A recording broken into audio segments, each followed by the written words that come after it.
और इस सदन में सभी सम्मानित साथियों को मेरा खतैनी जोहार। झारखंड सरकार की तृतीय अनुपूरक अनुदानों की मांगे 2024-25 पर सरकार के पक्ष में मुझे अपनी बात रखने का अवसर प्राप्त हुआ महोदय।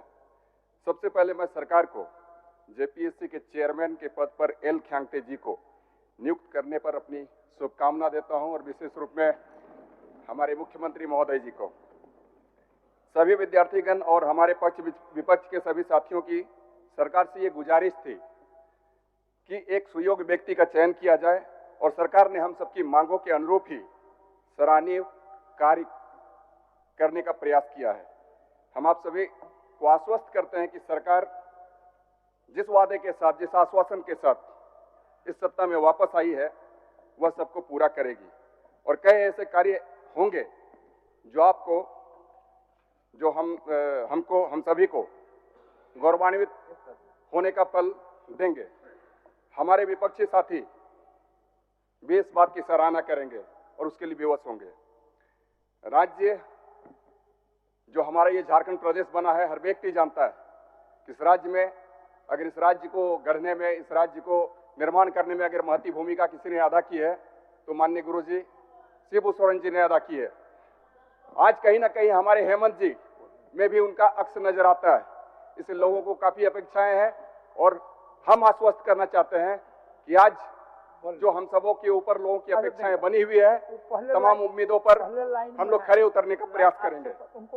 सरकार के द्वारा अनुदानों की तृतीय अनुपूरक मांगे 2024-25 के अंतर्गत 5,508 करोड़ की स्वीकृति का प्रस्ताव है। अध्यक्ष महोदय, हमारे विपक्ष के साथी सरकार की अनुपूरक मांगों का हमेशा ही विरोध करते रहे हैं, परंतु अध्यक्ष महोदय, आप पाएंगे कि हमारे जो अनुपूरक मांगे हर विभाग से संबंधित है वो कितनी जायज है। ऊर्जा विभाग 971.809 करोड़, हमारे राज्य में बिजली की किस तरीके से व्यवस्था है, कितनी लचर व्यवस्था है, ये आपसे छुपी नहीं है महोदय। ये खराब और लचर व्यवस्था को सुधारना आज हमारे लिए काफी चैलेंजिंग जॉब बन चुका है और ये कहीं ना कहीं हमें विरासत में मिली है महोदय। इन 24 वर्षों में जो पिछले कालखंड थे, हम सबों की सरकारें नहीं थी, परंतु आज जब हमारी सरकार बनी है, एक प्रयास हो रहा है कि जो भी हमारे इस देश में विकसित प्रदेश है, उसी तरीके से हम कैसे बिजली व्यवस्था को हम दुरुस्त कर सकें और उसके अनुरूप हम काम कर सकें। पिछले कार्यकाल और इस कार्यकाल में लगातार हम सब बिजली व्यवस्था को मजबूत करने के लिए प्रयासरत हैं। अध्यक्ष महोदय, आप पाएंगे कि सरकार विद्युत की समस्या को पूर्ण करने में जो उम्मीदें हम सबों पर पाली हुई है यहाँ की आमजन, उसे हम पूरा करने का काम करेंगे। अध्यक्ष महोदय, स्वास्थ्य, चिकित्सा, शिक्षा और परिवार कल्याण विभाग के लिए 142.839 करोड़, स्वास्थ्य विभाग निर्धन, असहाय और सीमांत स्तर के राज्य के वासियों को स्वास्थ्य सुविधाएं उपलब्ध कराने में प्रमुख भूमिका निभा रही है। प्राथमिक स्वास्थ्य सुविधाओं के साथ साथ सरकार आम जन को आज एयर एम्बुलेंस की भी सुविधा उपलब्ध करा रही है महोदय, जो कि हमारे देश के लिए एक एग्जाम्पल है। अध्यक्ष महोदय, इन सब सुविधाओं के लिए हमें वांछित राशि की आकस्मिक आवश्यकताएं पड़ती है। इसके लिए हमें स्वास्थ्य विभाग के मद में अनुपूरक अनुदान की आवश्यकता आ पड़ी है महोदय। अब वन पर्यावरण और जलवायु परिवर्तन विभाग के तहत 161.3795 करोड़ की अनुपूरक मांग की गई है। अध्यक्ष महोदय, मैं यह बताना चाहूंगा कि सरकार राज्य में वनों का आच्छादन लगातार बढ़ा रही है। राष्ट्रीय वन सर्वे रिपोर्ट के अनुसार भी लगातार वन छादन बढ़ने की पुष्टि की जा रही है। साथ ही साथ नए कोयला आधारित विद्युत संयंत्र के पर्यावरण नुकसानों की भरपाई के लिए वनों का आच्छादन बढ़ाए जाने की आवश्यकता है महोदय।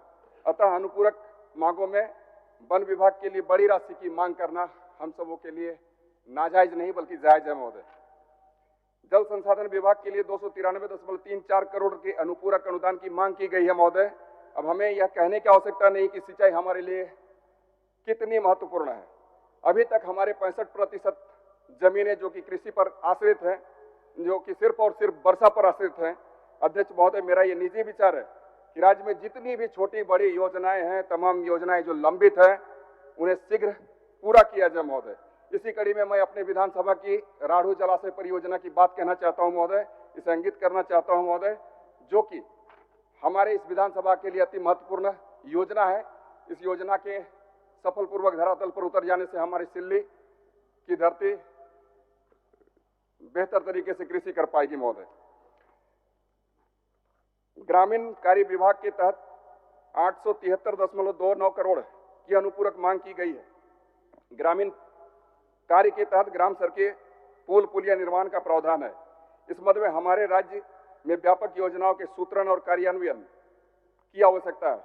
इस मद में और अधिक राशि की मांग मैं करना चाहता हूं महोदय। जिस तरीके से हमारे गांव में सड़कों की बदहाल स्थिति है, पुलिया की स्थिति है, तो इसलिए ये हम सबों के लिए जायज है कि इसके लिए हमें अधिक राशि का प्रावधान किया जाए। और ग्रामीण विकास और वित्त विभाग से हमारा सादर अनुरोध होगा कि ग्रामीण कार्य विभाग के तहत अधिकतम राशि का प्रावधान आगामी बजट में करने की व्यवस्था की जाए। ग्रामीण विकास विभाग के तहत 226.9294 करोड़ की अनुपूरक मांग की गई है। अध्यक्ष महोदय, विगत एक माह में मेरे विधानसभा में आयोजित जनता दरबार में मैंने पाया कि अबो आवास, कुआं जैसी योजनाओं के लिए लाभ लेने के लिए लोग आशान्वित हैं। इस मद में अतिरिक्त राशि का प्रावधान समाज के अंतिम व्यक्ति तक सरकारी योजनाओं का लाभ पहुंचाने में प्रभावकारी भूमिका निभाएगा। स्कूल शिक्षा एवं साक्षरता विभाग, प्राथमिक एवं वयस्क प्रभाग के तहत 392.935 करोड़ की अनुपूरक मांग की गई है। अध्यक्ष महोदय, शिक्षा की हमारे समाज, हमारे देश में क्या भूमिका है यह किसी से छुपी नहीं हुई। शिक्षा हमारे समाज के विकास का सबसे व्यापक मंत्र है। किसी भी समाज में शिक्षा, स्वस्थ पोषण पर व्यय लगातार बढ़ना ही चाहिए। हमारी सरकार इसी मानसिकता के साथ इस मद में अनुपूरक राशि का प्रावधान कर रही है और हमारी पुनः माननीय मंत्रीगण से गुजारिश है कि स्कूली शिक्षा विभाग के लिए व्यापक राशि का प्रावधान करने की कृपा की जाए। महिला बाल विकास एवं सामाजिक सुरक्षा विभाग के तहत 266.6869 करोड़ राशि की अनुपूरक अनुदान की मांग की गई है। अध्यक्ष महोदय, जैसा कि हम जानते हैं कि मैया सम्मान योजना के लिए हमारे विपक्षी साथीगण भी हृदय से अत्यंत आशान्वित हैं कि कब हमारी राज्य की मां बहनों को इसका लाभ मिलेगा। तो इस पर हमारे माननीय मंत्री महोदय जी ने आश्वस्त किया कि होली पूर्व हमारी मां बहनों को मैया सम्मान योजना का लाभ मिल जाएगा। अतएव